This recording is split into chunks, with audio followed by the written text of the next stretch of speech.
इस क्वेश्चन में दो स्टेटमेंट दिया हुआ है। पहला स्टेटमेंट क्या बोला हुआ है कि पिक्रिक एसिड इज 2,4,6 ट्राइनाइट्रोटोल्यून। अब ध्यान देना, पिक्रिक एसिड का जो स्ट्रक्चर होता है आप देखोगे तो यहाँ देखना आपके एनसीईआरटी में बताया हुआ है कि पिक्रिक एसिड को बनाते कैसे हैं। तो फिनॉल को जब ट्रीट किया जाता है कॉन्क नाइट्रिक एसिड से तो बनता पिक्रिक एसिड, और बेसिकली ये क्या होता है 2,4,6 ट्राइनाइट्रोफिनॉल डेरिवेटिव होता है, यानी आप फिनॉल सिस्टम होगा, नॉट टोल्यून सिस्टम। तो आपका पहला स्टेटमेंट में क्या बोल रहा है कि यहाँ पर टोल्यून होना चाहिए, जो कि क्या है रॉन्ग है, जो कि क्या है इनकरेक्ट हो जाएगा। बात समझ में आया? तो पहला स्टेटमेंट इनकरेक्ट है क्योंकि यहाँ पे फिनॉल होना चाहिए था, यहाँ पे लिखा हुआ टोल्यून, इसलिए। बात समझ में आया?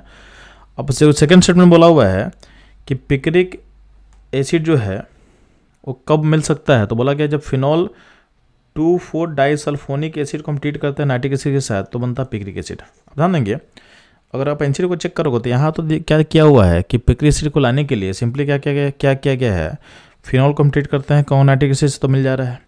बट आप चेक करना इसी पेज में, आप चेक करो बॉटम में मतलब नीचे में, तो यहाँ लिखा हुआ है कि now days picric acid is prepared by treating phenol first with concentrated sulfuric acid which convert it to phenol 2,4-disulfonic acid, ठीक है, then concentrated nitric acid to get 2,4,6-triinidrophenol। यानी पहले अगर हम ट्रीट करते हैं फिनॉल को किससे, सल्फ्यूरिक एसिड से, तो बनता है आपका फिनॉल 2,4-डाइसल्फोनिक एसिड बनता है।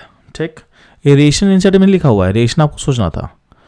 तो इस लाइन का मतलब जो रिएक्शन है पॉइंट के आपको सोचना है, क्योंकि ये आपको लिखा नहीं होता, बस यहाँ पे लाइंस में लिख दिया गया है। ठीक है, और जो फिनॉल 2,4-डाइसल्फोनिक से बन चुका है उसको ट्रीट कर दोगे तो नाइट्रिक एसिड से तो बनता पिक्रिक एसिड।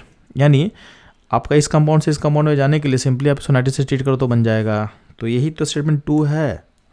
तो स्टेटमेंट 2 में क्या बोला हुआ है, ये तो बोला हुआ है कि फिनॉल 2,4-डाइसल्फोनिक एसिड को ट्रीट करते हैं हम लोग नाइट्रिक एसिड से तो बन जाता पिक्रिक एसिड। तो ये स्टेटमेंट क्या होगा, करेक्ट होगा।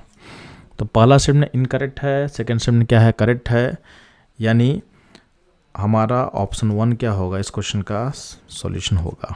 ठीक है, तो इस क्वेश्चन को सॉल्व करने के लिए एनसीईआरटी का लाइन बहुत इंपॉर्टेंट था। आप लोग क्या करते हो, एनसीईआरटी को छोड़ देते हो, नहीं, आपको एनसीईआरटी को थॉरली पढ़ना है। बहुत सा क्वेश्चन एनसीईआरटी लाइन से लिया हुआ है, जो आप नहीं पढ़ोगे एनसीईआरटी तो नहीं बनेगा। आप चाहे जितना ही पढ़ लो, एनसीईआरटी को पे स्टिक जरूर रहना है। तो ये था मेरी साइड से इस क्वेश्चन का सॉल्यूशन एनालिसिस। मूव करते हैं हम लोग नेक्स्ट क्वेश्चन पे।